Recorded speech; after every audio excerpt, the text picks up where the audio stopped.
আজি মই দৈৰে সৈতে মুৰ্গী মাংস বনাব লৈছোঁ। তাৰ বাবে মুৰ্গী মাংস অলপমান লৈ লৈছোঁ, অকণমান ভাজি লৈছোঁ। তাৰপিছতে এয়া চাওক, যিহেতু দৈ, গতিকে দৈ লাগিব। দৈৰে বনাবৰ কাৰণে অলপমান পনীয়া দৈ লৈ লৈছোঁ। তাৰপিছতে এয়া ধৰক আলু ল'লোঁ, পিঁয়াজ ল'লোঁ আৰু আদা, নহৰু আৰু কেঁচা জলকীয়া কেইটামান লৈছোঁ। এইকেইটা পেষ্ট কৰি ল'ম। এতিয়া এটা অতি সুন্দৰ ৰেচিপি। এতিয়া মই গেছটো জ্বলালোঁ আৰু এটা কেৰাহী পাতি দিলোঁ মাংসখিনি বনাবৰ কাৰণে। এয়া চাওক, তাতে তেল দিছোঁ, সৰিয়হৰ তেল। আৰু ইয়াত তেলখিনি ইতিমধ্যে গৰম হোৱাৰ লগে লগে কাটি থোৱা পিঁয়াজখিনি মই ইয়াত পেলাই দিছোঁ। এইখিনি ৰঙচুৱাকৈ সুন্দৰকৈ মই ভাজি ল'ম। এয়া চাওক, তাতে কাটি লোৱা আলুখিনিও পেলাই দিলোঁ। দি পেলাই এতিয়া এইখিনি লৰাই বগৰাই সুন্দৰকৈ মই ভাজিছোঁ। এয়া চাওক, এটা অতি সুন্দৰ ৰেচিপি, দৈৰে বনোৱা মুৰ্গী মাংসৰ জোল। খাবলৈ বৰ সোৱাদ হয়। আপোনালোকে বনোৱা নাই যে তেনেকৈ বনাই খাবচোন। তাতে আদা নহৰুৰ পেষ্টটো মই দি দিলোঁ। এয়া চাওক, তাতে এয়া গোটেইখিনি দি দিছোঁ। আলু কেঁচকলমান ৰৈ গৈছিল, সেই কেঁচকলো পেলাই দিলোঁ। এতিয়া এয়া সুন্দৰকৈ মই এয়া ভাজি গৈ আছোঁ। চাওক, এয়া সুন্দৰকৈ ৰঙচুৱা নহ'লকৈ ভাজিম। এয়া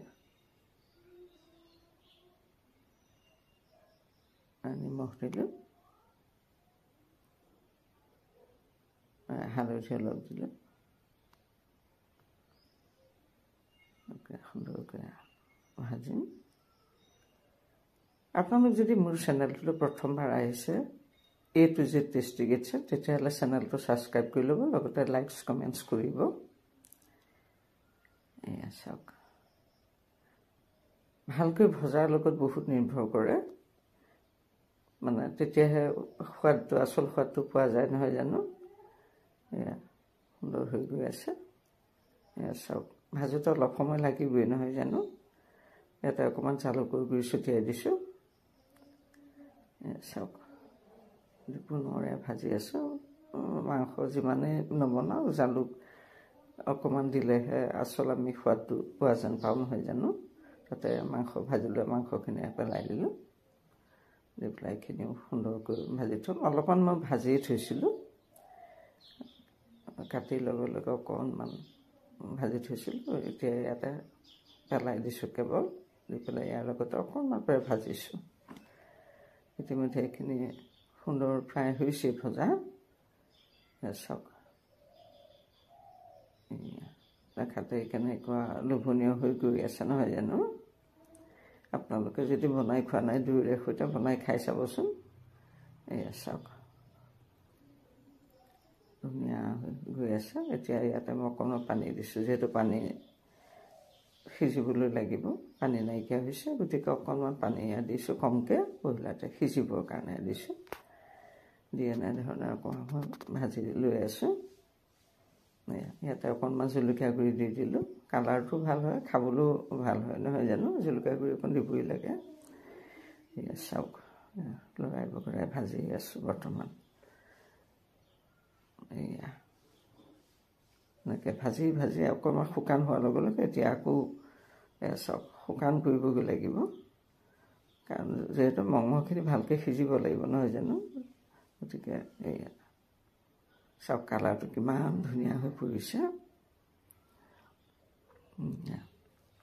ধুনীয়া হৈ গৈ আছে বৰ্তমান। এতিয়া ইয়াতে মই আঞ্জাকণৰ জোখাৰে পানী দিম, বেছি সৰহকৈও নিদিওঁ। ইয়াত পানী দিলোঁ, দি অকণমান ঢাকি দিছোঁ সিজিবৰ কাৰণে। এতিয়া চাওঁচোন কেনেকুৱা হৈছে। উতলি আছে, তাৰমানে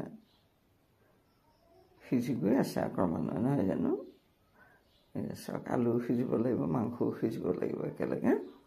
সেইকাৰণে জুইকুৰা মই দি পেলাই গৈ আছোঁ, লৰাই বগৰাই। এয়া এতিয়া হৈ গৈছে। ইয়াতে মই দৈখিনি ঢালি দিম। চাওক, দৈখিনি ঢালি দিয়াৰ পিছত আৰু সুন্দৰ হ'ব। দৈখিনি এতিয়া ঢালি দিলোঁ, দি পেলাই এতিয়া সুন্দৰকৈ উতলিবলৈ দিম।